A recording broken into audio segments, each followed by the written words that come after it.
Okay, so Erev Tov, good evening and good afternoon, depending where you're located. Shalom, shalom. We're going to begin. This is also being recorded, so we'll be able to enjoy it, whoever those of you or those who have not be able to join us. So good evening and shalom to all those of you in Israel and those of you in America or wherever. Thanks so much for joining us and this special event and opportunity that we have of this overseas transatlantic conversation. My name is Esther Fisher. I have the zchut of being Rosh Midrasha in Enen Atziv. And what we're going to be doing here actually is a little sample of what we try to do inside our Bet Midrash. We have the privilege of having overseas students with their Israeli peers, and this ongoing cultural discussion is something that happens in our Bet Midrash, but we are proud and happy to have the opportunity to do it also online with all of you, and thank you for joining us. I'm just going to say a few opening words before I pass on to our facilitator for this evening, Shira Hecht-Kaller. But just a few opening words, and we're going to begin. So in a few days, we're going to be starting. We're going to be lighting our Hanukkah candles, and as we all well know, women are obligated in mitzvat ner Hanukkah, even though this is a mitzvah taseh she'azman grama, a time-bound mitzvah, which usually or sometimes women are exempt from. So as we all know, a well-known explanation is given to this in the Gemara. Nashim af hen hayu ba'oto hanes. They were also part or included in the miracle, and that is why they have to light candles. But I would like to kick off our discussion on just relating to also a well-known machloket between Rashi and Tosfot on this sugya. And the way they both explain in different ways, af hen hayu ba'oto hanes, that they were also part of this miracle. And I want to unusually start with Tosfot and not with Rashi. Tosfot explained pretty much what common sense would say. Women were part of the miracle of Hanukkah. They were also saved. And it's doing such, they should be part of the mitzvah that signifies just that. Rashi surprisingly goes in a different direction and says not that they were part of the miracle, but in his words, Al yedei isha na'asa hanes. The miracle was performed by women. It was a woman-made miracle, and goes on to relating to a traditional tale of that emphasizes the important role that a woman had in the miracle, in the victory of the Hanukkah story. So personally, I always wonder what made Rashi, who's usually a pashtan, usually goes with the pshat, what made him choose this path of commentary. Maybe it was the fact that he was a father of daughters, as we all know. But I just want to relate shortly to these two explanations that they could be a kickoff for our discussion that's coming on. Because these two explanations represent two attitudes that we will be discussing this evening. Tosafot emphasizes that women were part of history. In many ways, we can say that there is not a her story, there is his story, and only one history. And women and men together were part of this historical event. And therefore, because they were part of it, then there's no reason that they should be exempt from the mitzvah. So they were included. They were passively part of this historical event. But Rashi takes it in a different way and emphasizes the special role that women had in this event. Without their initiative, says Rashi, we wouldn't have a miracle to be celebrating in a few days.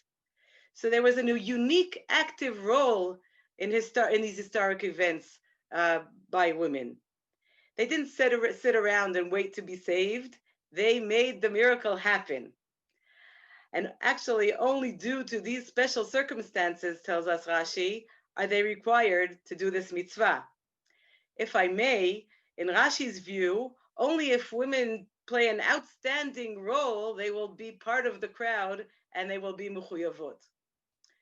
So I think I already presented a few points that can take part in our discussion with upcoming Hanukkah. Are women part of the crowd? Are they leading the roles? Are they passive? Are they performing a miracle? Are they included in the miracle? And I think that's enough for our opening words.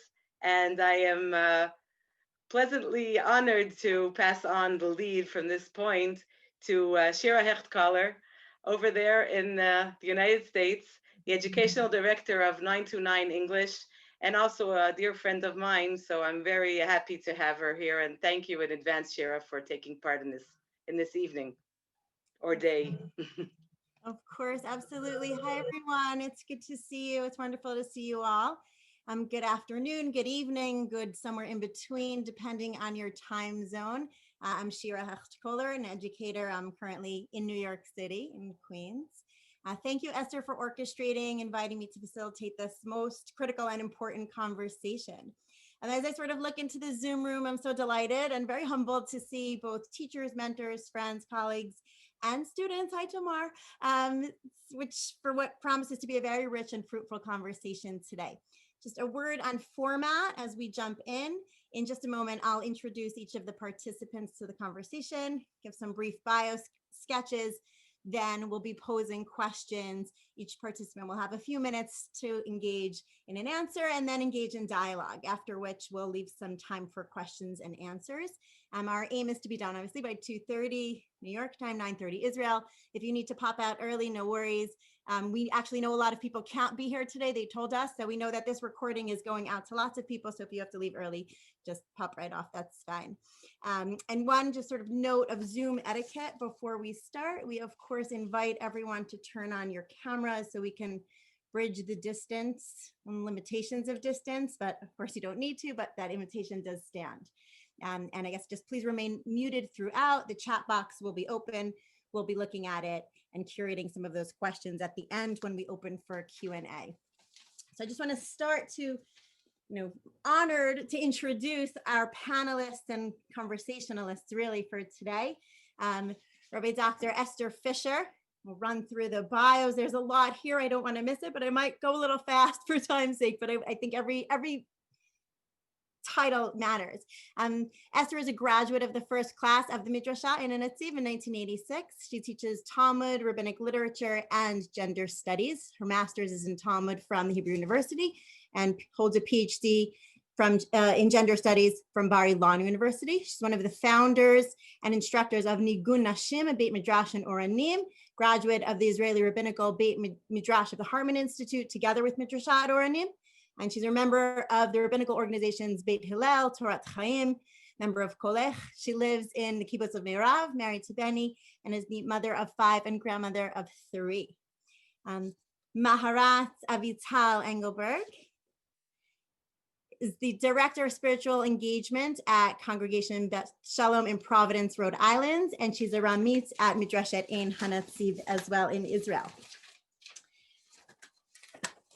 She was a fellow at Midrashet Lindenbaum's Halachic Studies program, was ordained in Maharat's Advanced Kola program. She's taught at Maharat as well as at various educational institutions, both in the United States and in Israel. Alongside her formal educational work, she's a board member at Nemanei Torah Avodah movement, an activist in promoting separation of religion and state in Israel. As part of the Chupot program, she officiates Orthodox weddings, and together with female rabbinical students in the ET movement, she's filed petitions to Israel's Supreme Court to allow women to take the state's rabbinical exams. And finally, Tehillah Friedman is a Chaverat Knesset, member of Knesset of the Blue and White Party, Kachov Lavan. Tehillah was a research fellow at the Harman Institute, program director at Shacharit, think tank promoting new social covenants in Israel. She's a former chair of Ne'amanei Torah V'Avodah, as well as a board member of the Yerushalmit movement, a nonprofit organization for a pluralistic Jerusalem. She was a fellow in Mandel leadership, director of the Israel office of the Jewish Federation of Central Jersey, a grant officer at Rothschild, and an advisor to Natan Sharansky. She lives in Jerusalem with her husband and 5 children. So as you can tell, we have a lot of underachievers here today. So hopefully. I want to jump right into our conversation after that. So welcome everyone. Thank you all for making the time to be here for this really important conversation. I'm going to jump right in and pick up on Esther's introduction and, if I may, the role of miracles in this moment? And really pose a question to you, the panelists. In your view, when we think about the arrival of women and to the place to which women have arrived, is this, right, the fact that we have gone to this place, a miracle, quote unquote? We call it a miracle when we think of the many challenges and the glass ceilings that we have been able to break? Or is it a progression, a natural progression of society and of history, right? And to further the point, was this miracle performed by women leading the way to change the establishment, or did it percolate up from the bottom? So how do you imagine, right, packed into that question, this moment, miraculous, natural progression, from where did it stem, and how did we arrive at the moment that we are in? I think maybe Esther, if you can lead off on that. I'm gonna I want to suggest that Tila would be first, because I know she has a little tight schedule. So let's give her the. Is Tila here? Yeah, Tila, just unmute. You're muted. Just unmute yourself. Yeah, I'm sorry. So thank you for having me. It's a pleasure. And it's true that I'm a little tight. I don't know. Am I a little tight because I'm about to go to vote and I don't know when exactly. So I'm going to run back and forth. I always think that I'm an outcome of a very asirat todah. I'm not sure how you say it in English. Full of gratitude. Outcome of two big revolutions, the Zionist revolution and the feminist revolution. We are all privileged to live in this generation that those two amazing revolutions, miracles took place. So, and I'm saying that because I see a lot of similarity between those two. First, I'm Orthodox. Most of us are Orthodox, but fair to say that generally the Orthodox world were against both of those revolutions. They were perceived as something which is a big challenge to the traditional world. It is. In a way, both revolutions are being digested into the Orthodox world, but still, it's not.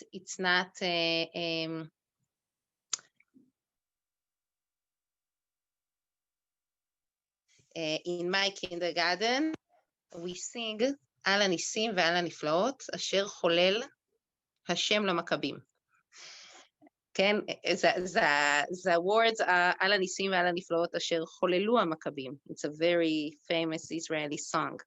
And we were singing אשר חולל השם למכבים because we were from. So it's kind of combination between our religious identity and our Zionist identity. And at the same way, we're trying to combine, feminism with religious identity. So the real answer is it depends. There are days when I think, wow, we achieved so much. And there are days that I think, wow, there is such a long way to go. And I'll give you a very concrete example that I'm going to vote in a few seconds on a new legislation that we're passing, saying that someone who murdered or tried to murder his wife or spouse, to be politically correct, cannot be apotropos. Apotropos. How do you say Guardian? Is that a legal term? I'm not sure. Okay, guardian for his kids. Now, on one hand, look, I'm a legislator. I'm sitting in the Knesset. Who would believe I'm part of this, important legislation? And I'm part of a generation who fight domestic violence, who fight violence against women, who see it as unlegit. On the other hand, it's still happening. The numbers are massive. Women being murdered, being, domestic violence is rising. So it depends. It really depends. I mean, there are days that I'm thinking the situation is horrible, and there are days that I'm thinking, well, but it's also we need to admit that those things that today we fight were perceived as something just legit. They were perceived as part of the natural world. Domestic violence, rape, those things always happened. They were just something that, women suffered, and that was it. And today we fight them. So yes, it's a miracle, and it's a natural progressive, and there is long, long way to go. So it's all together. Thanks. Amazing. Thank you for that insight, the framing, the practical grounding of the theoretical question. I think bridging that is very helpful for everyone to situate where we're at. Maharat Avital, do you want to offer some reflections? Okay, thank you. Good evening, everyone. When I think about this question of the miracle, I think about like, is nature or nurture about the woman behavior and identity? And as we usually will answer about this question, I will say it's some of those both. It's a tahalich. It's a path that we need to do. And as we learn in the halachic world about the combination of hitaruta deletata v'hitaruta dileela, I learned today how you say it in English. So it's the Kabbalic phrase of awakening from below and awakening from above. I hope I said it correctly. Like the idea that you need two for a tango and you need a couple of people. You need a village. It takes a village to a miracle. And I think this miracle of where women are standing today is a lot to the lay person who woke up and say something here is not right, and a lot with the people who were the people that I'm looking up to, the woman that made me able to do what I'm doing today, the leadership, but it's both. And maybe I will say just another sentence about it, that maybe it's not a miracle, but it's a hard work. And sometimes hard work looks like miracle when it happens. And we are still working on this miracle and to make it as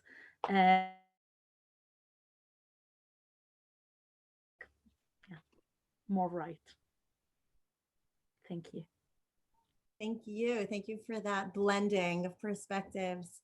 Ravnit Fisher. So I'll just add that I really would like to believe that it's a natural process, as you asked. And I'll also refer to a broader way of looking at of what's happening with, and not only with women in feminism, because it's it's a process of society opening up to populations that haven't been part in the past. Just to mention that when Midrashet El Nativ started in the mid 80s as one of the first Batei Midrash in Israel, at the same time there was another population that started a Bet Midrash, and that's what we call here in Israel the pluralistic Batei Midrash, or what's sometimes known as Batei Midrash for the secular population, so-called seculars. They also started in the same time to demand their right to be in Bet Midrash and to study, and that they have what to say about Torah. So it's the same phenomena. It's the margins entering the center. So that's sort of a natural thing that societies are going through, and of opening up to different populations. But I do think that it is a miracle. And to go back to Rashi, that Hanes Nasa al Yadan, I would like to say that as both Tila and Avital referred to, it didn't happen on its own. It's happening because women are demanding it to happen, and people that were marginalized are demanding to take center. We were not invited in. Women demanded on taking part, and then the authorities agreed. And that's the way I see the process, and that's somewhat of a miracle. I can say, actually, not only in the Torah sphere, we're also discussing women in the army and in combat. So I just want to say the same process happens regarding young women from religious backgrounds going into the army. First, they started to do it, and then the authorities, the halachic process, had to respond to that. I personally remember when I went into the army, which is way back, again in the 80s, from there was word of mouth that if there was certain rabbis that if you would ask them personally one-on-one, they would give you a ter. And later on in the 90s, when I was a teacher in Pelech, and we wanted someone to speak to the girls about the halachic option of going into the army, the only Rav in the country that would come to speak to them was Rav Bigman, Rav David Bigman, Rosh Yeshiva Ma'ale Gilboa, and one of the founders of Midrashet El Natziv, who teaches there until today. So I think it's a grassroots process. It's a nes na'asa al yadan in many ways. But can I add something? Yeah, of course. Let's have some responses. The conversation. I many times I think, why is it taking so long? So you mentioned, the girls, the religious girls going to the army. This is actually going pretty fast, I must say, the change. But in general, look, I'm counting Knesset members, women Knesset members, it doesn't move very fast. And when you look on women in leadership roles, it's moving pretty slow. And unlike other revolutions. So when I'm thinking, why is it moving so slow? I think it's because it's not only, you said we demand a place in the center, but it's also that we're taking someone's place. If I'm in, someone is out. So if you look at the LGBT,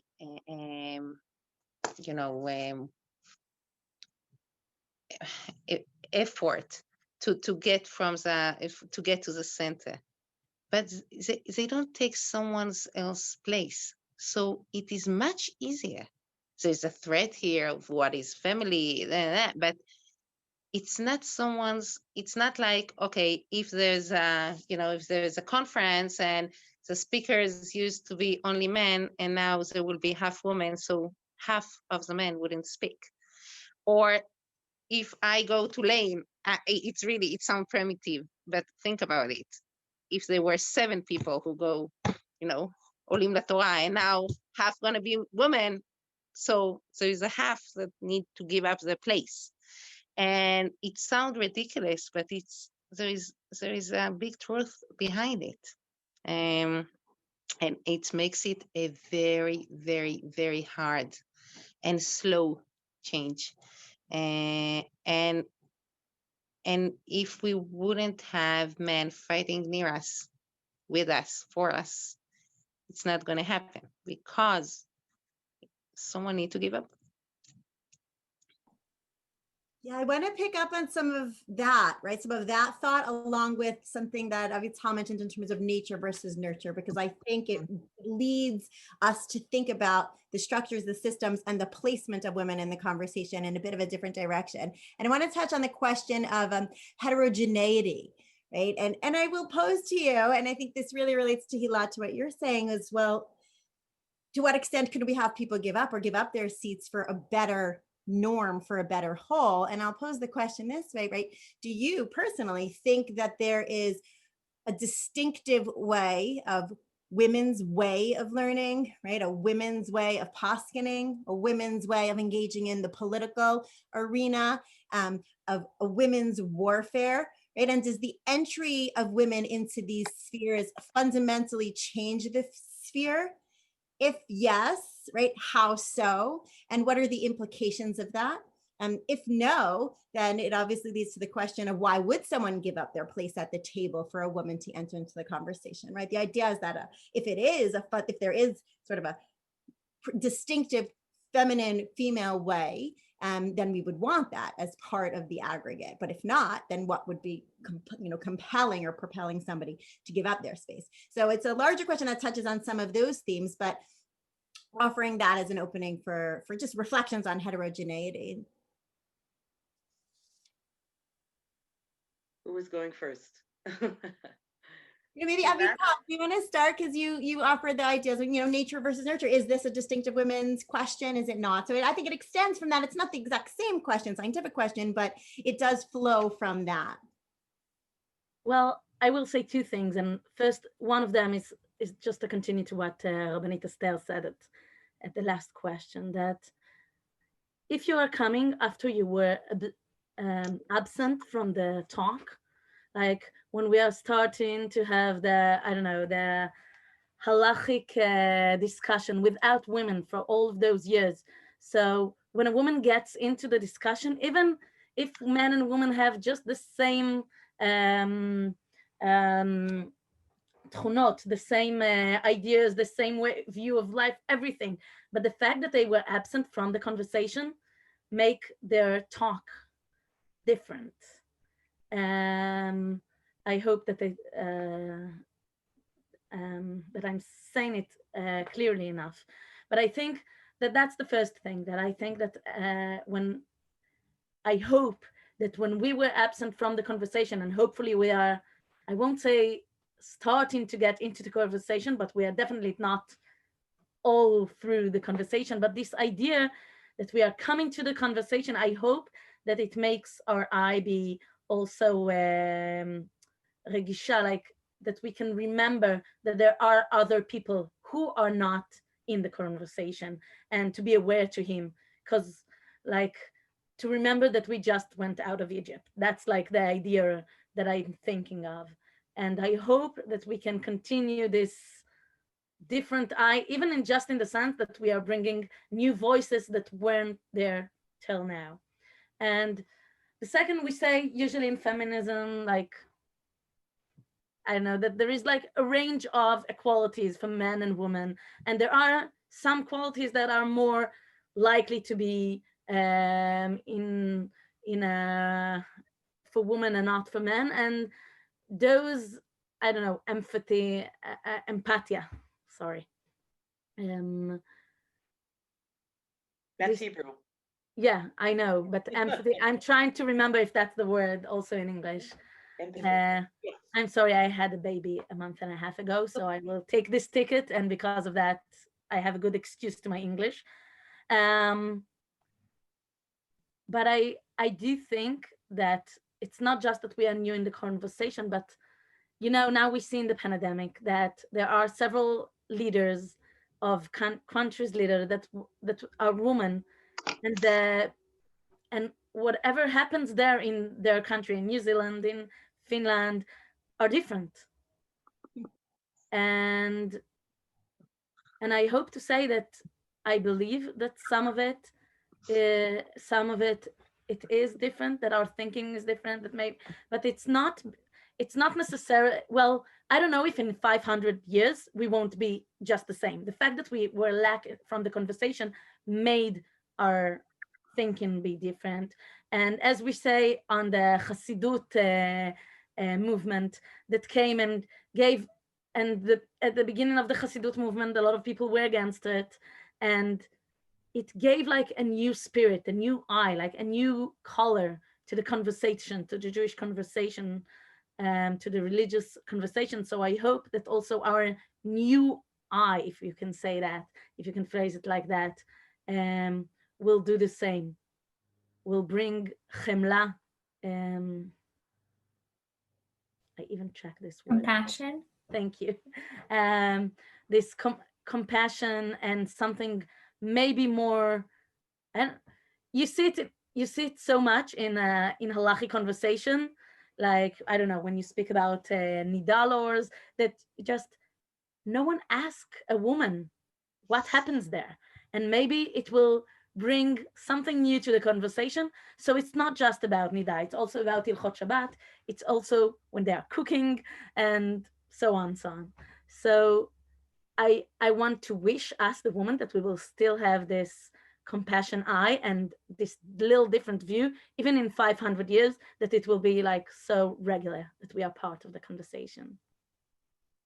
Thank you. Thank you so much. Before I think you raised a lot of important questions there. I'll just drop this as a pushback for the male population. But I think we can take argument with some of the points scientifically and sociologically with, right, what attributes of like compassion are distinctively females. And I think there's a lot of research being done now, both in the in the community of, in psychology, about, right, how much of that is socialization, sort of telling our boys they've got to be tough from first grade on. So I'm just going to put that out there, I guess, as the mother of 3 sons. Put it on the radar. It's not the conversation for today, but for the follow-up, I think we can press that a little bit. But I absolutely agree in terms of, right, how we enter into the conversation. Sihila, you have some thoughts on distinctive mode, feminist mode, female? You. First, for sure, we're doing politics differently. But there are days that I feel it's almost to be being a woman is almost like being disabled in politics, because the norms are so built, like the way this field is built is by men for men. The notion of competition, group competition. I think how few women play football, basketball, every sport which is group based versus sports like athletic. Women are pushed towards sport, individual way of individual sport. I'm not sure what's the term. And so it's not about, well, we were born like that or we are raised like that. It doesn't matter. Right now, this is the way we are, and we play differently. And as a religious woman, I must say, I feel that we have double, like the glass seal. We have double. We have 2, because it's a regular barrier for women, but there is also internal all this tzniut thing, not tzniut, not sexual tzniut, the discourse of tzniut, but the spiritual one. What's the legitimation of saying me, I want, I can, I should. Politicians say I all the time, and we are raised to say, to take care of, to be for. It's very antsanua. I can't even say that, but to think of yourself as a leader. This is something which is, if you are a tsanua person, you don't do that. So it's true also for men. Okay, we're raised on the character of Moshe, who is a nav. Somehow men are doing better job in talking about themselves, priding themselves, see themselves as God gift to the mankind or to the Jewish people, and they feel totally good with that. And women, and especially religious women, it's not so. So that's an issue, big issue, I feel. Also, I want to say, it's going to sound rude, but I'll try to put it more politely. But religious men,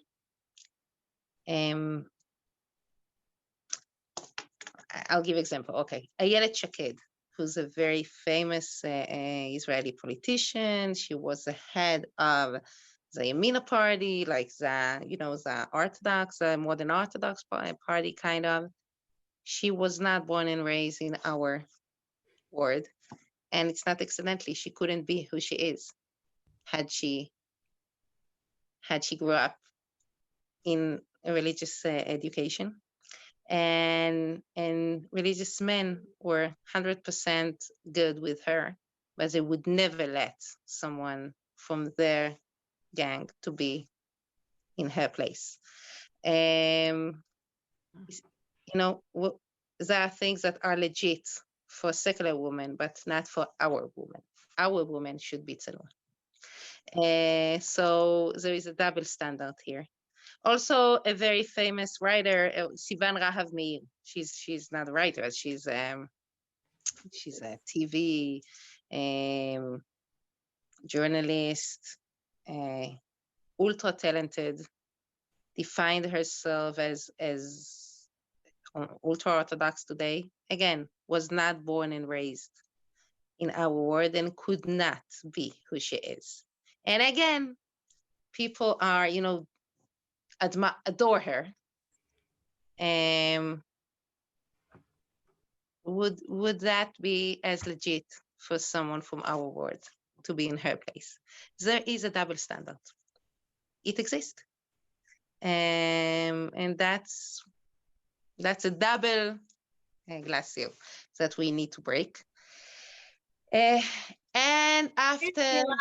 So I'm going to continue it and shift it a little bit. I think the pain there for people who experienced it in different worlds, who inhabit different worlds, and maybe this will lead to some of our next conversation about American feminism, and right, that pain when you experience it is disorienting. I mean, I'll tell you from my own experiences. I started my professional career as a corporate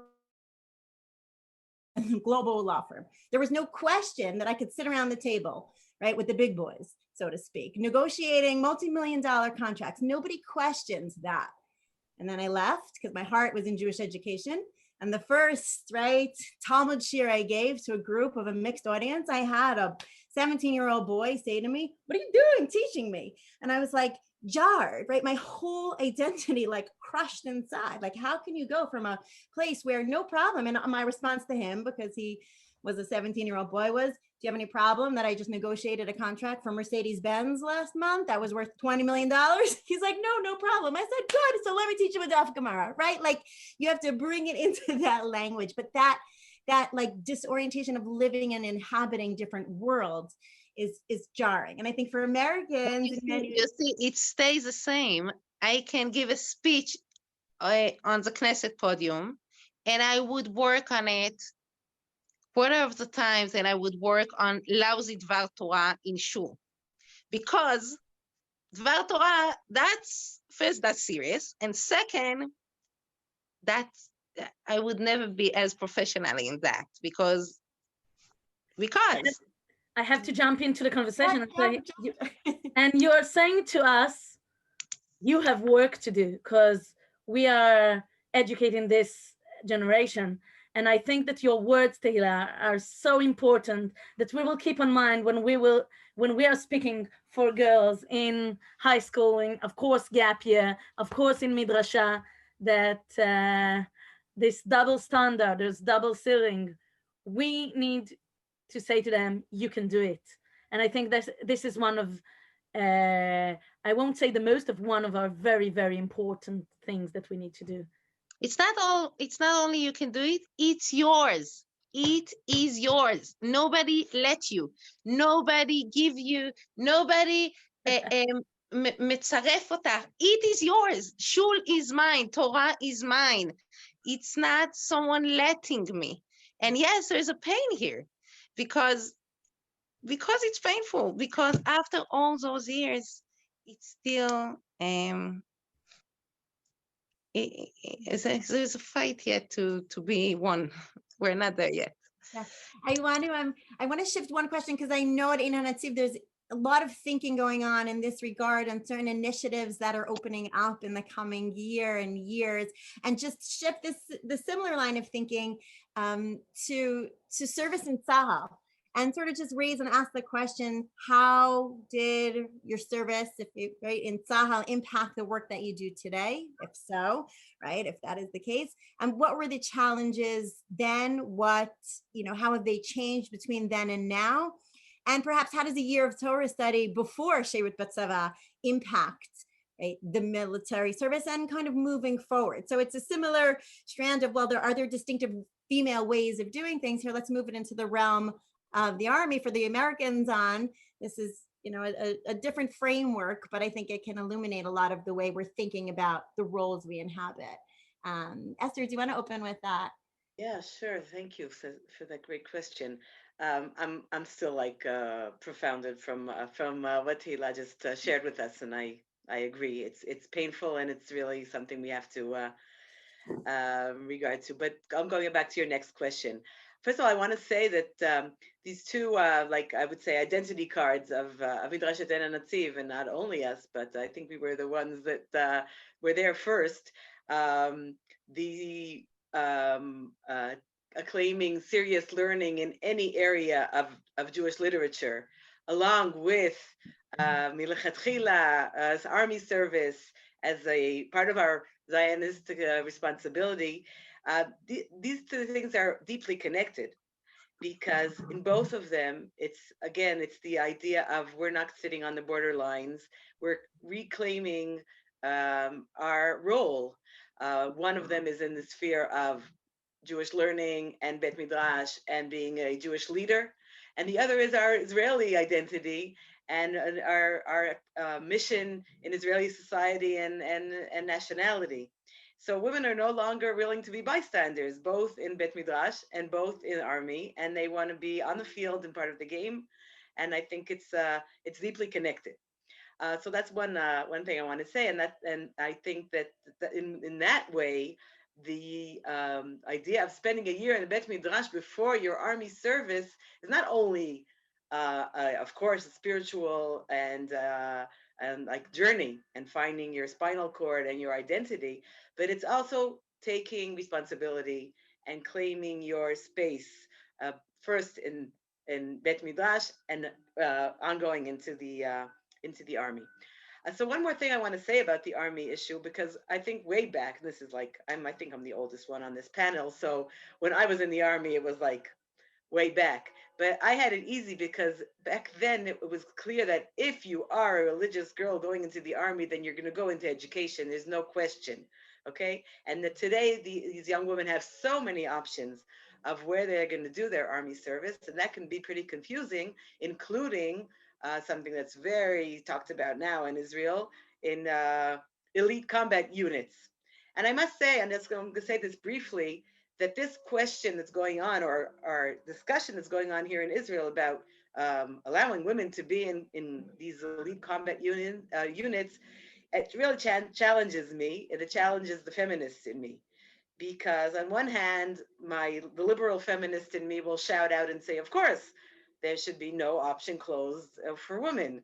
But another voice in me, maybe it's the cultural feminist in me, will say, why? Why do we need this? Is this where we want our young women to be steering them to? Aren't there alternative ways of us assisting our national? Maybe we should all be rethinking about this militarism and what's going on there. And isn't this our feminist contribution of changing the way of thinking? So I must say at this point, because this discussion is ongoing, that I'm not sure about what role I'm supposed to be taking here. And I know that our students want to hear from us what we have to say about that. And Amita Vital and I myself have interesting discussions about this. So she's going to probably say something a little different, but also from her personal experience. But this is something that we're challenged by and we have to really deeply think about.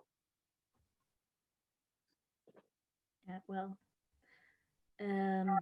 maybe I will start with three very small, short stories about what it means to be in the army. So first of all, of course, you meet the people that you didn't meet if you learn in a religious school, wherever.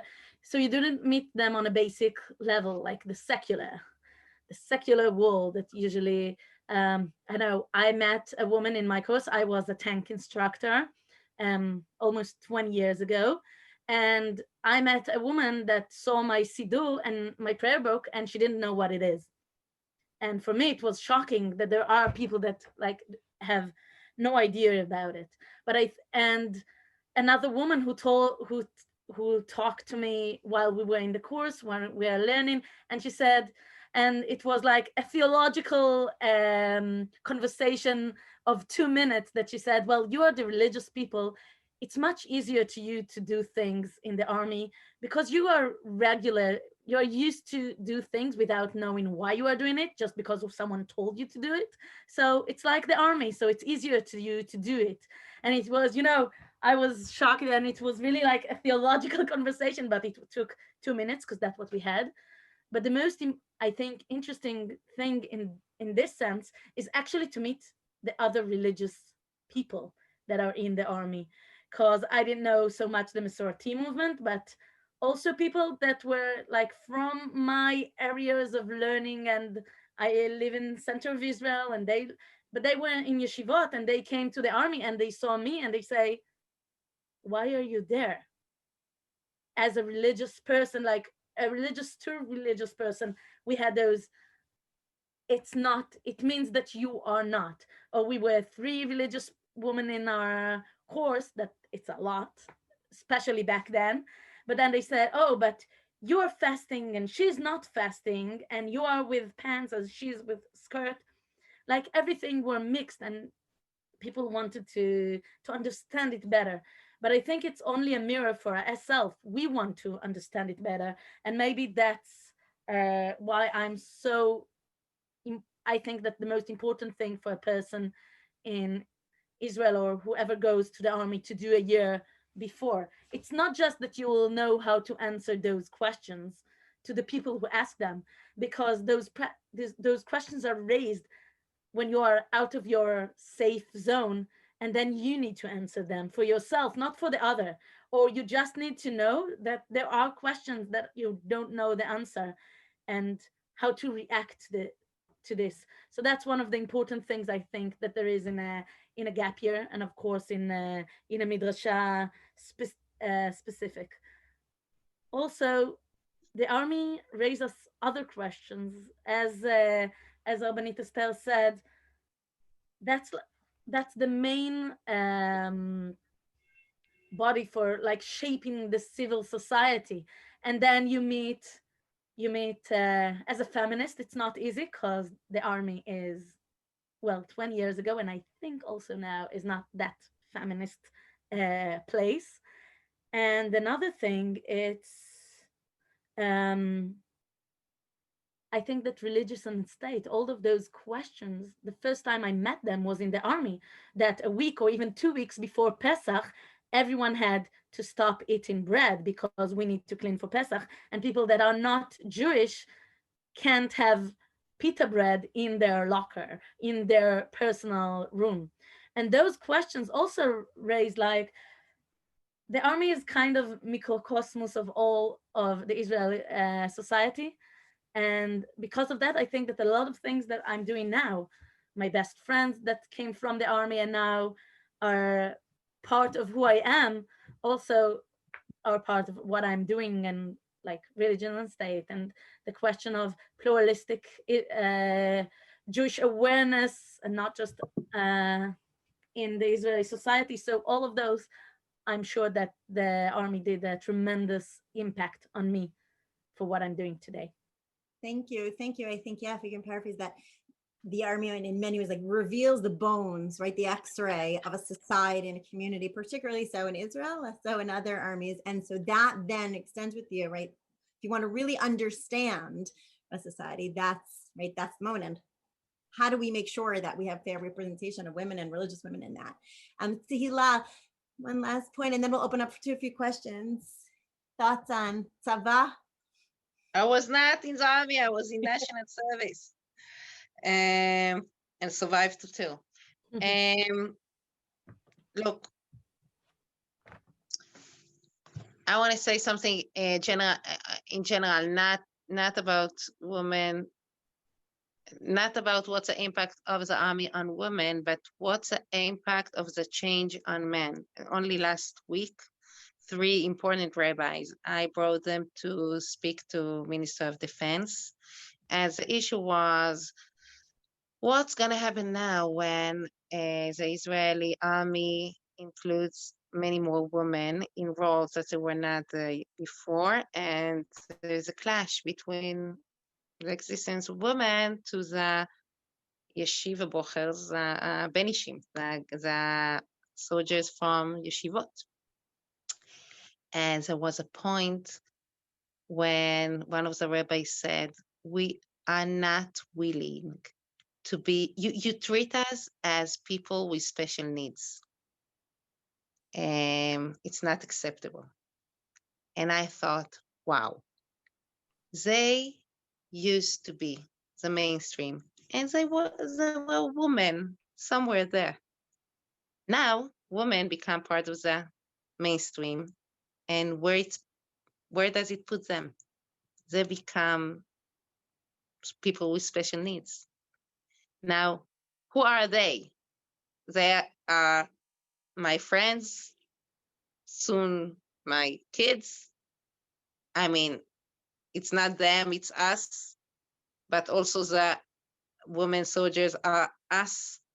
It's complicated. The situation is very, very complicated.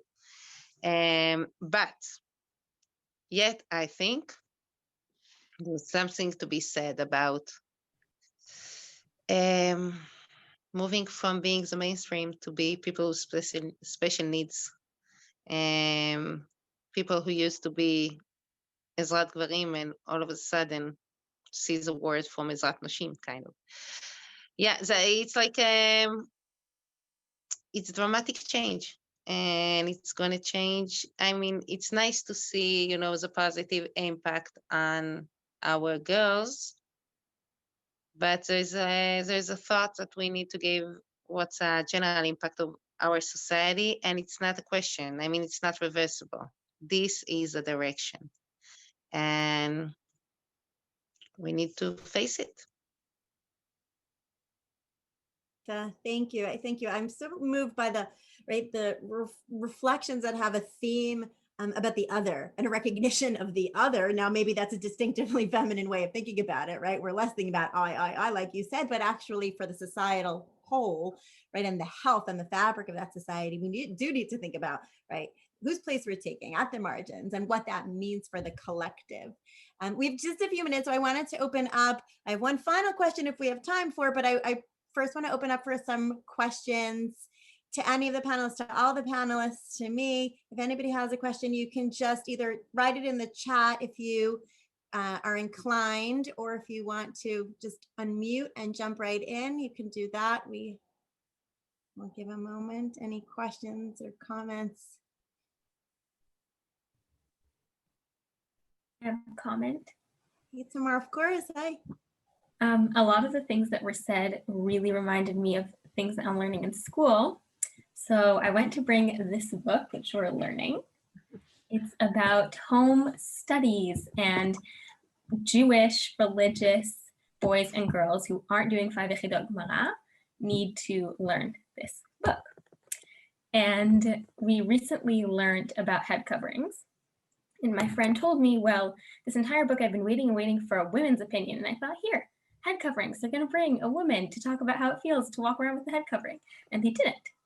And I never really thought about that this entire book, at least the chapters I read, I feel are very geared towards women, but there isn't a single woman. Not yet. And I'm on page, there's 20 pages left. And today we learned about leading a family life. And it was talking about Limud Torah and things like that. And then it was talking about letting women learn Torah. And I thought, well, here I am, and I feel like this is kind of learning Torah, and I have to learn it. So what about all the rabbis who don't want me to learn it? It was a little confusing. But then Chavrat Knesset Teila said, nobody has to let me learn Torah. I can just do it if I want to. So that was really nice. And thank you all for coming. This is really interesting. Thank you, Tamar, for sharing those reflections. It was very personal, deeply informative about how this sits practically, right? These questions we can discuss on a Zoom, in theory, in a panel, but at the end of the day, they're very real practical questions of how we structure our boards, how we structure our communities, our organizational. We're sitting on an editorial board. Do we make sure that women's voices are in there? And it might take 6 phone calls to get one woman to write an article in a journal collection for every man, but we've got to do it. And I mean, this is the sphere that I find myself in with 929, to be honest, right? Like, to get that equality of voices actually is much harder, and we need funds for it, and we need foundations for it, and we need Safaria and Maharat to say we have a women's writing fellowship, because we need to get women's voices out there. So it's part of the question also of, we recognize in many ways, how do we then foster that happening, those kinds of questions, to make sure that those voices are there. And on the permission piece, I think you hit it well, both of you, all of you. Maybe I would, if we don't have any other questions, or you can put it in the chat, I really want to end with one question as we move forward in terms of drawing out and drawing strength from this conversation. And I'll just ask you, maybe in one sentence, if you can, who is a figure from whom you draw strength, right? In the metaphor of Hanukkah, who is a candle whose light you walk by and that guides you, illuminates your thinking and your living, and why? In 2 sentences or less for time. Okay, so that's a big one. Of course, I would say my parents, but and I will say that, but I also want to say, because this is an opportunity to acknowledge that on our screen is part of this sitting and listening is Rabbanit Rachel Keren. She's off the screen right now, but she was here in pillars of strength in Midreshet El Netziv. She is also our Meshivat Halacha. She is a graduate of all her Mivchanei Smicha.